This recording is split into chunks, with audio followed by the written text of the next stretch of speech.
Salah satu penjelasan dari Imam Qurtubi dalam kitab beliau At-Tadhkirah, beliau menyampaikan nasihat yang sangat berharga. Beliau mengatakan, jika seseorang telah meninggal dunia sebelum mengembalikan hak-haknya yang diambilnya dari saudaranya secara zalim, maka pada hari itu, kelak nanti di negeri akhirat, mereka semua akan mengepungnya. Ada yang memegang tangannya, ada yang memegang ubun-ubunnya, ada yang memegang dadanya, dan mereka kemudian mengatakan, kamu dahulu menjual barang kepadaku, tapi kamu tutupi aibnya. Kamu dulu berdusta kepadaku, kamu dulu melihatku miskin membutuhkan bantuan, namun engkau tidak pernah memberiku makan, padahal engkau orang yang kaya. Kamu dulu menganiayaku, kamu dulu menyakiti hatiku, dan seterusnya. Ini yang dikatakan oleh Imam Qurtubi dalam penjelasan beliau. Nanti di akhirat setiap orang akan menemukan balasan atas apa yang pernah dia lakukan kepada saudaranya, kepada orang tuanya, kepada istrinya, kepada suaminya. Maka hari itu betul-betul, kata beliau, sungguh malang mereka yang membawa amal kebaikan, namun amal itu habis, diberikan kepada orang-orang yang pernah dia zalimi ketika di dunia. Sampai beliau kemudian mengatakan, sampai ada yang mengatakan bahwa sekiranya ada seseorang mempunyai pahala sebanyak 70 nabi, kata beliau, tapi dia mempunyai kesalahan kepada seterunya sebanyak setengah danik atau 1/6 dirham, maka dia tidak bisa masuk surga sebelum seterunya itu meridhoinya. Demikian pula Imam Qurtubi mengutip dari Al-Qushairi.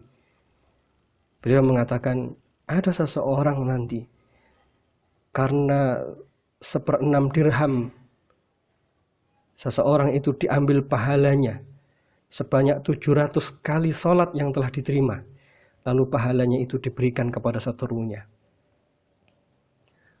Beliau kemudian mengatakan, barangkali kamu mau menghitung dirimu, berapa puasa yang telah engkau lakukan di siang hari, berapa salat malam yang telah engkau lakukan, namun bandingkanlah dengan menggunjing yang telah engkau lakukan. Niscaya akan tampak bahwa dosa menggunjing itu tidak sebanding dengan semua kebaikan yang telah dilakukan. Mengapa? Karena setiap orang nanti yang telah dizalimi, mereka datang kepada kita dan meminta tebusan-tebusannya. Sahabat sekalian, maka inilah alasan terberat, alasan terpenting mengapa kita harus belajar untuk segera menghentikan semua perselisihan kita dengan ayah, perselisihan kita dengan ibu, apapun kondisinya, apapun keburukan mereka. Bisa jadi mereka punya keburukan yang besar, bisa jadi mereka punya akhlak yang tidak baik, bisa jadi mereka punya sifat yang tidak baik. Namun tahukah kita bahwa ketika kita melakukan kezaliman kepada mereka, yang akhirnya mereka tidak ridha, maka pada hari itu nanti kita pun akan mengalami nasib seperti yang disebutkan oleh Imam Qurtubi. Masing-masing di antara kita dengan orang tua akan saling menghujat dan saling menuntut di hadapan Allah Subhanahu wa Ta'ala. Apa yang bisa kita banggakan atas semua amal-amal kita, jika ternyata amal yang bertumpuk itu bisa hangus, musnah, diberikan kepada orang yang pernah kita zalimi?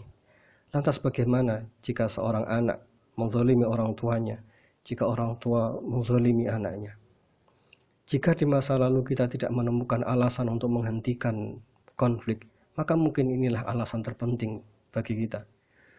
Maka dalam konflik sebenarnya bukan bagaimana cara menemukan jalan keluar atas konflik itu, atas perselisihan yang sedang diperbincangkan. Bukan itu yang menjadi hal terpenting. Tapi hal terpenting adalah siapakah yang mau memulai untuk menghentikan perselisihan itu. Walaupun bisa jadi perselisihan itu belum ada jalan keluarnya, tetapi keinginannya untuk menghentikan perselisihan, menghalalkan semua perasaan benci dan sakit hati, itulah jalan paling berkah untuk kehidupan kita. Sahabat sekalian, mari kita berkaca dari nasihat Imam Qurtubi ini. Semoga Allah berikan taufik kepada kita untuk melangkah lebih baik setelah ini. Letakkanlah ego kita, mulailah untuk menghentikan semua perselisihan meskipun belum ada jalan keluarnya. dengan satu catatan, dengan satu niatan bahwa kita ingin menghentikan perselisihan di hadapan Allah nanti di padang mahsyar.